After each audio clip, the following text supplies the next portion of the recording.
कि जाता नहीं ससुरा जानू बाय बाय बाय। वो लड़की कहती है कि हमारा खातिर ना करी हाय हाय कि जिए के पड़ी तोरा अब हमारा बिन। तो लड़का बोलता कि तोरा ससुरा में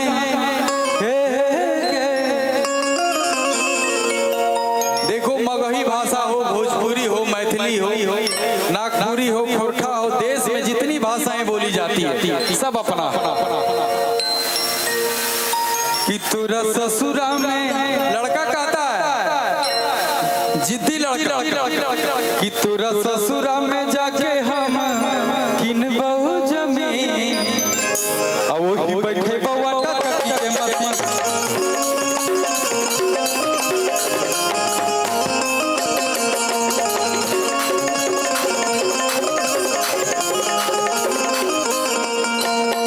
जतनी ससुरा जानू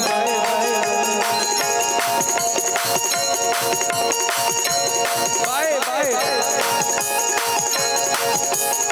जन करिया हमरा खातिर हाय हाय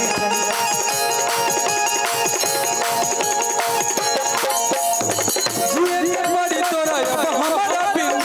जिए के पड़ी तोरा अब हमारा बिन कि तोरा ससुरा में कि तोरा ससुरा में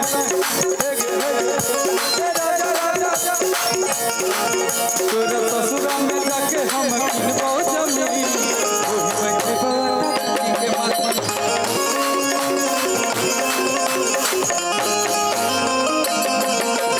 ससुरा में जाके हम किनबहु जमीन ओही बैठे बउआ टकी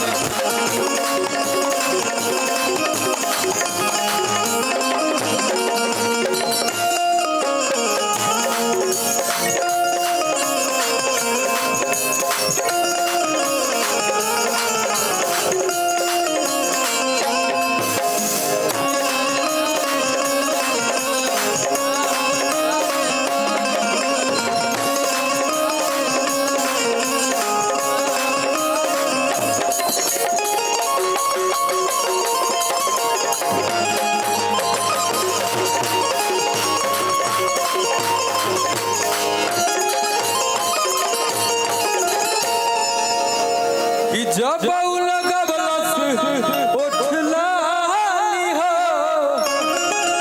हमारा भैया के साली आ सीधे दिल में घुस जाली हो हमारा भैया के साली। एक गाना हम गाए थे बहुत दिन से, गाना का फरमाइश है, बस वो गाना लास्ट हुई हमारा मैट्रिक पास वाला देखा है मास्टर हका तू केस मत करिए कि पढ़े ना जाइब पढ़ाई कोचिंग क्लास करे कि माई रे। इसी गाने पे मुझे बहुत ट्रोल किया गया मैट्रिक पास गाने पे, जबकि नवादा जहानाबाद ऐसे जगहों में बहुत ज्यादा ऐसा घटना देखा गया। शिक्षक तो भगवान होते हैं लेकिन कुछ लोग ही जानतर खराब कर देवेला सब कुछ के। इसलिए मैं ये गाना गाया था कि पढ़े ना जाइब पढ़ाई कोचिंग क्लास करे कि माई रे चुमा मांगे मस्तरा मैट्रिक पास करे।